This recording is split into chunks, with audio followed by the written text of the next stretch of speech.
You know what it's like to be kind of lost? Not really lost. Like I'm gonna make a new best friend out of this volleyball lost, or you're gonna make a transistor radio out of coconuts kind of lost, but just a little lost. Well, it doesn't happen to me very often. It rarely, in fact. But last year, Tirza and my youngest daughter and I went to New York to go for her orientation for school, and we wanted to make sure when we were there that we did certain things in New York that you're comfortable knowing how to do, like riding the subway.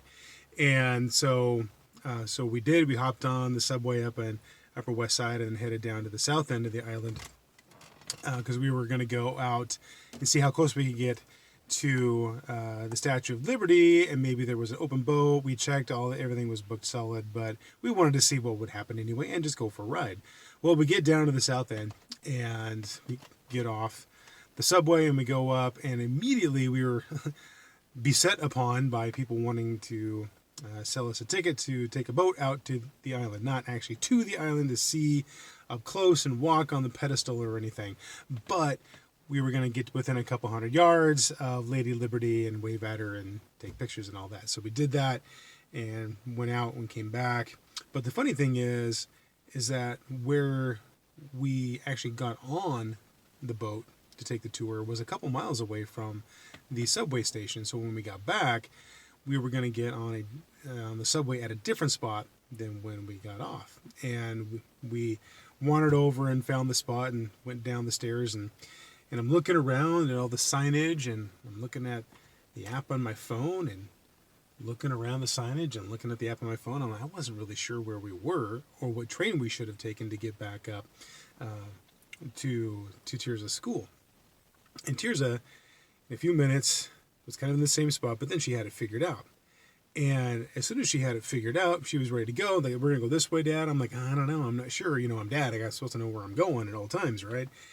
And I thought, well, out of the rest of my family, Tirza is the one person I would trust to get us where we need to go because she's got a really good sense of direction.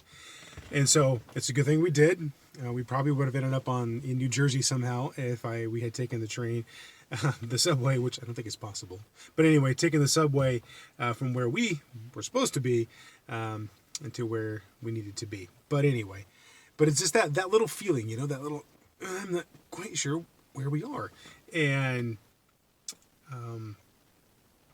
maybe many of you presently, with all this Rona ruckus going around, or maybe in that same situation, not a lot of anxiety about it, but maybe just a little bit, because you're not really sure, and who knows what's going to happen tomorrow, what's going to happen the next day.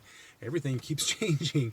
So I was just thinking, just a reminder, not only to myself, but to everyone else, just to take a moment to do some meditation.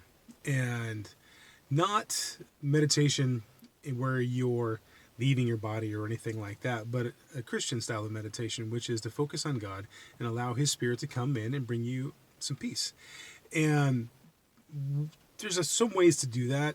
One of the ways is to just pray beforehand and spend a significant amount of time in prayer and see if the Lord will bring you something to kind of meditate on. Another way, and probably the easiest way, not easiest, but the one way is to read scripture and then to go into a time of meditation. And I'll do that here in just a second. But what I found that works really well is to set a timer for myself, whether it's on my phone or what other device, but just set a timer. And if you've never done this before, maybe just go with 5 minutes. You'll be surprised how fast it goes by. If you have done this before, 10, 15, 30 minutes, 60 minutes, just take some time just to relax and to focus on not yourself or the world, but to focus on God. And it's really cool. And whether you just repeat a phrase, have a thought that comes into mind, keep it simple, keep it short.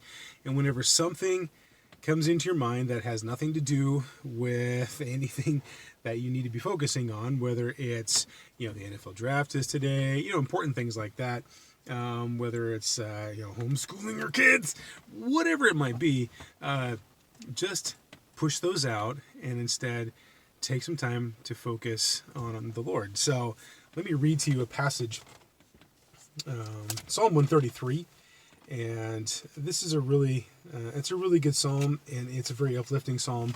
And so it's a psalm of David, and just give you an example of what you could do. So you could take Psalm 133, which says, "How truly wonderful and delightful to see brothers and sisters living together in sweet unity. It's as precious as the sacred scented oil flowing from the head of the high priest Aaron, dripping down upon his beard and running all the way down to the hem of his priestly robes. This heavenly harmony can be compared to the dew dripping down from the skies upon Mount Hermon,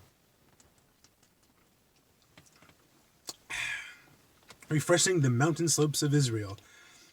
For from this realm of sweet harmony, God will release his eternal blessing, the promise of life forever."